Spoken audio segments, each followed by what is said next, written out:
Este video corresponde a la tercera parte de la clase de esmalte, amelogénesis y biomineralización y nos enfocaremos específicamente en el proceso de biomineralización y los mecanismos involucrados en el mismo. Veremos ahora cuál es la participación del ameloblasto en la biomineralización del esmalte. Va a participar en la formación y secreción por exocitosis de la matriz orgánica, en la remoción de dicha matriz por endocitosis, lo cual va a permitir el crecimiento cristalino, y realiza además un transporte de iones necesario para que se produzca dicho crecimiento cristalino. El proceso de biomineralización adamantina se produce en el espacio extracelular, entre los ameloblastos presecretorios y la dentina ya mineralizada. Podemos considerar básicamente dos etapas en la amelogénesis. En una primera etapa, la formación de una estructura parcialmente mineralizada, solo un 30% de contenido mineral, todo el ancho del esmalte se ha depositado y los cristales se organizan formando largas cintas creciendo en longitud. En una segunda etapa, considerada de maduración, la remoción de la materia orgánica y agua produce un aumento del contenido mineral con un crecimiento de los cristales en ancho y en espesor. Se alcanza de este modo un 96% de la mineralización. Podemos ver esquematizadas ambas fases de la amelogénesis, resumiendo un estadio secretor, en el que un 30% de la matriz proteica se encuentra mineralizada y el ameloblasto aporta gran cantidad de proteínas estructurales con predominio de amelogeninas y en menor proporción en amelinas, ameloblastina y ftustelina. Aporta iones calcio y fosfato y enzimas proteolíticas de tipo de la enamelicina, características de la fase secretoria, y los cristales van formando largas y delgadas cintas. En el estadio de maduración, prácticamente ha sido removida casi toda la materia orgánica por acción de enzimas proteolíticas, por ejemplo la calicreína.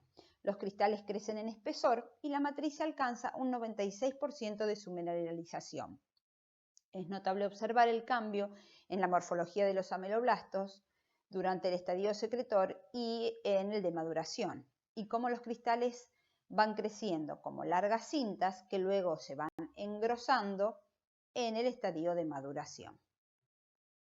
En el estadio secretor, el proceso de Thomes está bien desarrollado y tiene una porción proximal que se ocupa de la formación de la cola de los prismas, también conocida como interrod, y la distal se va a ocupar de la formación de la cabeza o rod.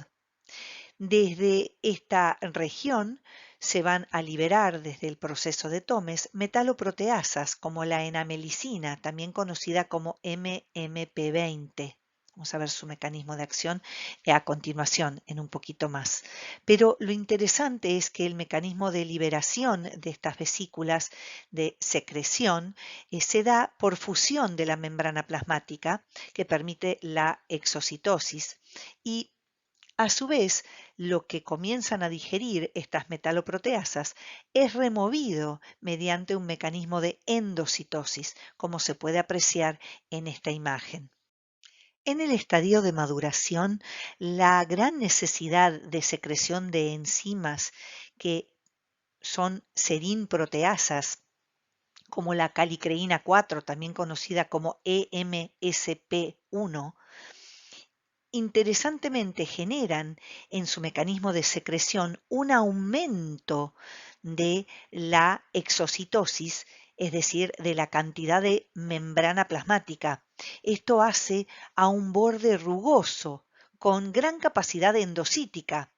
Entonces, una vez que digieren las serinproteasas todo lo que está siendo empujado o traído por el crecimiento cristalino, ¿sí?, en forma soluble, llega a esta superficie rugosa y es endocitado.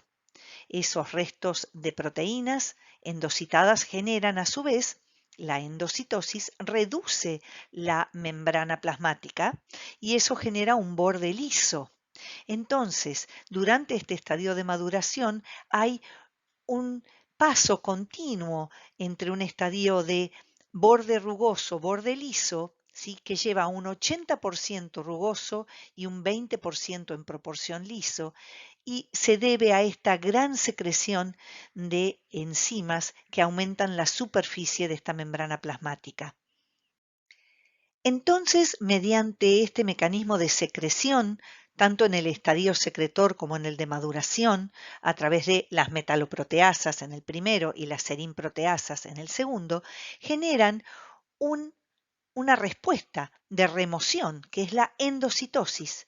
El ameloblasto, al remover los detritos de las proteínas del esmalte que están siendo degradadas en ambos estadios, obtiene la información del estatus del esmalte en maduración.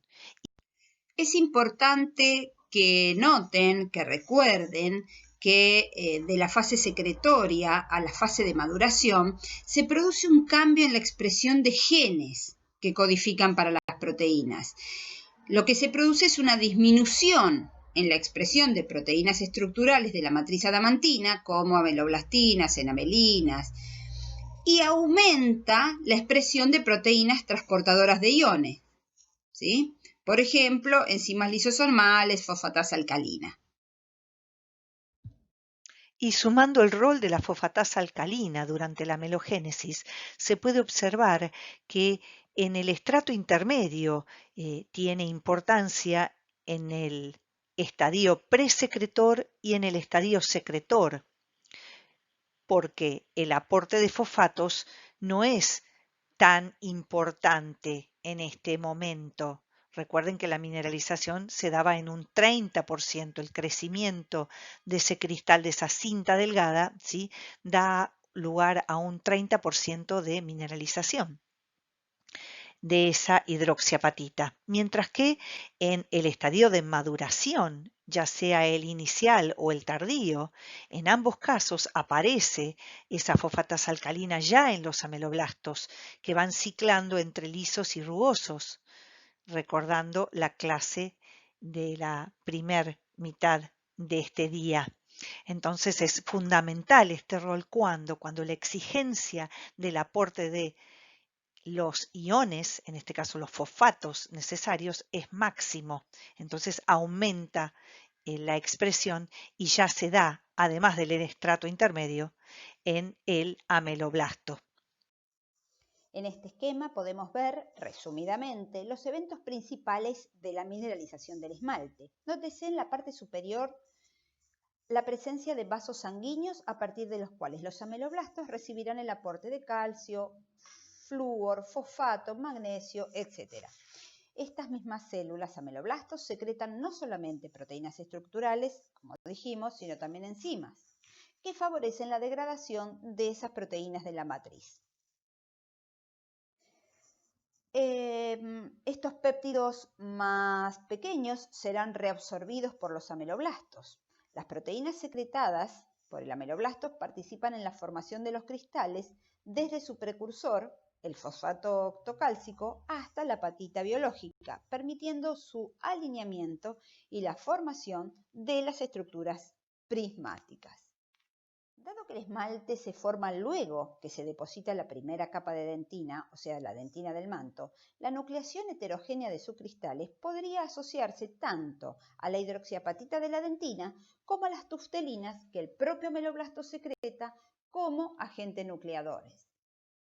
Veamos ahora cómo varía el flujo de calcio comparando las fases secretoria y de maduración. El transporte de este catión presenta variaciones siendo proporcional a la demanda del mismo. La mayor proporción de calcio ingresa en el esmalte durante el estadio de maduración. Una importante cantidad del calcio se transporta entre el medio extra e intracelular en el polo vasolateral, cuando los cristales están agrupados formando largas cintas y con la participación de transportadores de membrana. Durante la fase secretoria y de maduración, los ameloblastos se relacionan entre sí por uniones estrechas, permitiendo el pasaje de calcio, y los cristales crecen en ancho y en espesor, cubriendo los espacios ocupados por el fluido y el material orgánico. Los cristalitos crecen hasta que se ponen en contacto con cristales vecinos, originando así una zona altamente mineralizada. El calcio se transportaría a través de la barrera de ameloblastos desde la zona basal hacia la zona apical, siendo la vía transcelular la principal forma de transporte con respecto a la vía paracelular. Se realizaría en forma pasiva, aprovechando la diferencia de gradiente de fosfato hacia el fluido del esmalte por la vía intercelular. Calcio y bicarbonato, provenientes de la circulación, son transportados activamente en los ameloblastos polarizados por intercambiadores de iones y por bombas localizadas en la membrana en la región vasolateral. El proceso de transporte transcelular predominaría durante la formación y maduración adamantina. La mayor presencia de calcio se verifica en el estadio de maduración cuando la mayor parte de las amelogeninas y el magnesio ya fueron removidos. Respecto a la llegada de calcio, también hay diferencias importantes entre la fase secretoria y la fase de maduración del tejido adamantino. En la fase inicial, la ruta por la cual el calcio llega desde la circulación hasta el esmalte es intercelular, mientras que durante la fase de maduración el camino es intracelular, posiblemente ingresando a los ameloblastos a favor de gradiente de concentración, luego uniéndose a alguna proteína del citosol o del retículo endoplásmico, las cuales lo liberan en el polo distal de las células, sin modificar su concentración intracelular. La formación de la estructura cristalina a lo largo del proceso de amelogénesis también se lleva a cabo en etapas. La primera podría ser iniciación y consiste en la aparición del primer cristal. Recuerden que en este momento ya ocurrió la mineralización de la primera capa de dentina y las tustelinas fueron sintetizadas y secretadas por el ameloblasto sobre el límite amelodentinario. Luego, en una etapa de aposición, ese cristal inicial debe crecer en longitud y en ancho, para crecer luego en espesor. Eso es más lento y se realiza en dos etapas. Una en la que el fosfato octocálcico, con espesor de una unidad repetitiva, se deposita sobre una de las caras del cristal de hidroxiapatita, y otra etapa de hidrólisis en la que la unidad repetitiva del fosfato octocálcico se hidroliza generando dos unidades repetitivas de hidroxiapatita, por la fórmula que vemos ahí expresada.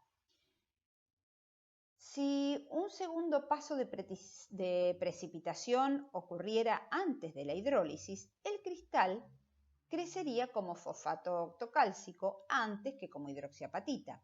Entonces el crecimiento de uno u otro cristal depende de la velocidad relativa de las dos etapas durante el crecimiento tridimensional. Además, el anión fluoruro actúa como catalizador, es decir, acelera la conversión de fosfato octocálcico a hidroxiapatita, mientras que el magnesio actúa como inhibidor. Vamos a ver más detalladamente el rol del fosfato octocálcico. ¿Cuál es la importancia del fosfato octocálcico? Es un agente epitáctico y la superficie de estos cristales es similar a los de la hidroxiapatita, aunque son menos sensibles a la acción de inhibidores de la mineralización, se forman a mayor velocidad, forman láminas aplanadas, apareciendo en los primeros estadios de la amelogénesis. Estos cristales son nucleados por la dentina ya mineralizada y por la tustelina, mientras que los cristales de hidroxiapatita hexagonales son de mayor estabilidad iónica.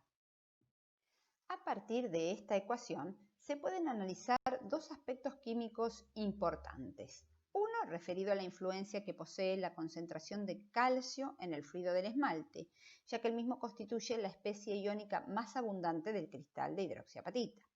El otro relacionado con las especies aniónicas del cristal, las cuales no son abundantes a un pH fisiológico y deben surgir a partir de especies protonadas.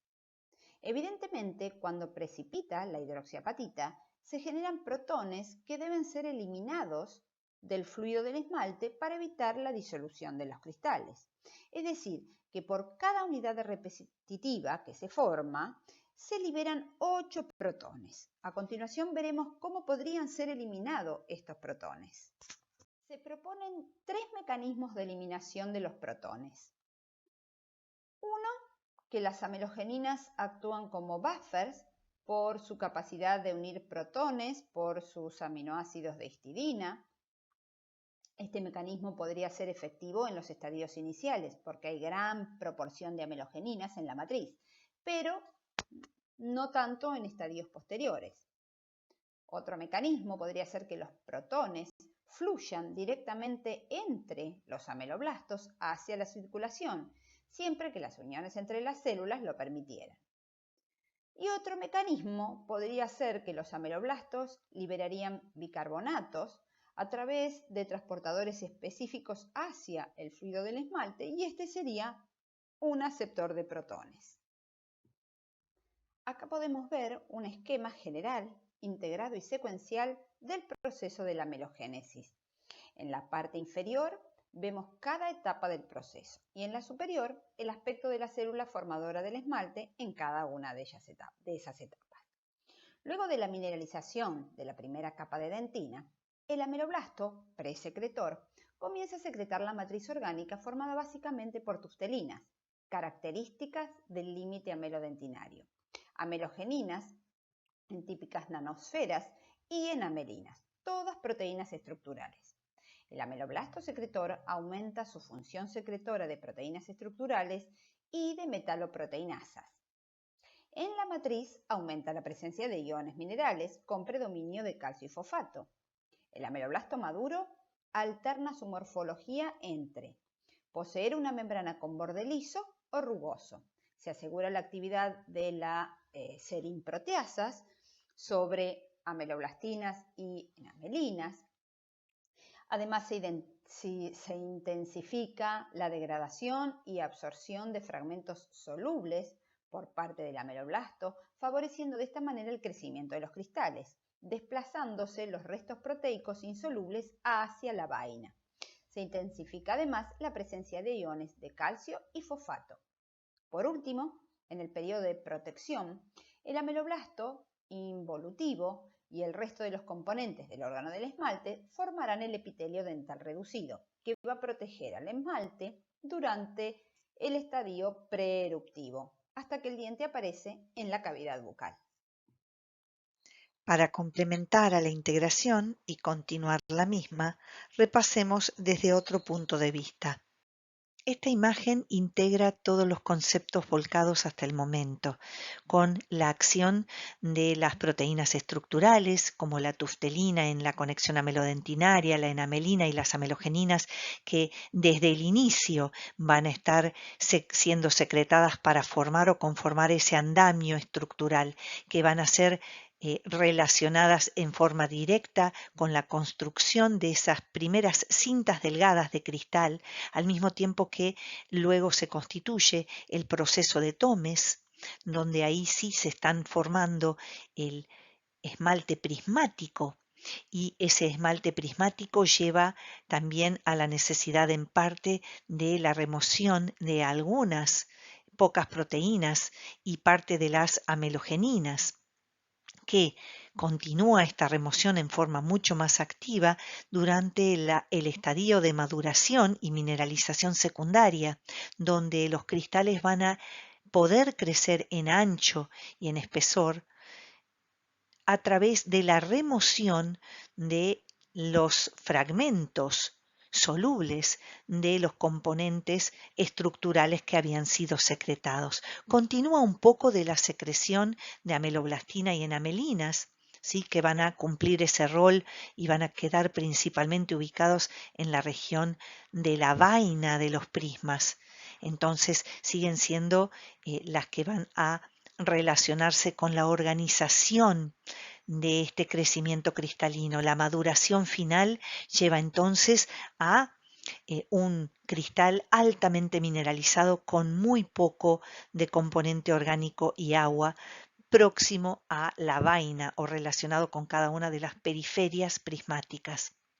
Y en ese momento el ameloblasto ya involuciona, tenemos un ameloblasto protector que lo que hace antes de confundirse con el resto del órgano del esmalte que está en involución, libera una cutícula, una membrana o cutícula, un componente que es el que va a proteger al diente a través de ese camino eruptivo hasta que finalmente llega a la superficie y contacta entonces con la cavidad bucal.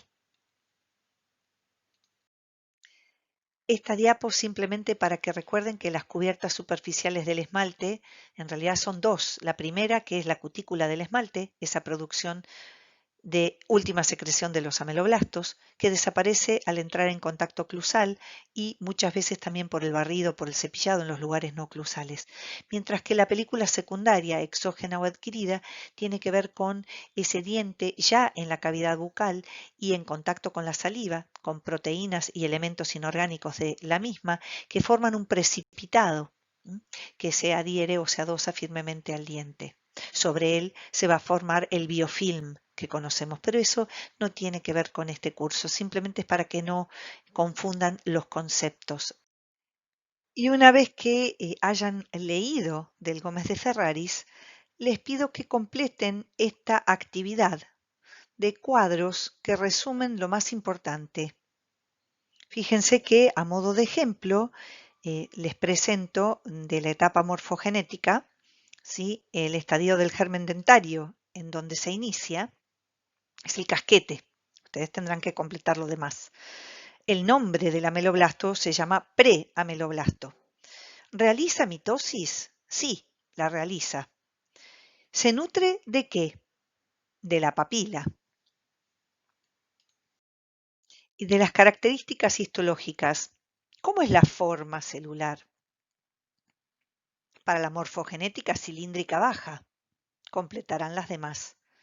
El citoplasma tiene afinidad por hematoxilina y eosina. En la etapa morfogenética es pálida o es poca la afinidad.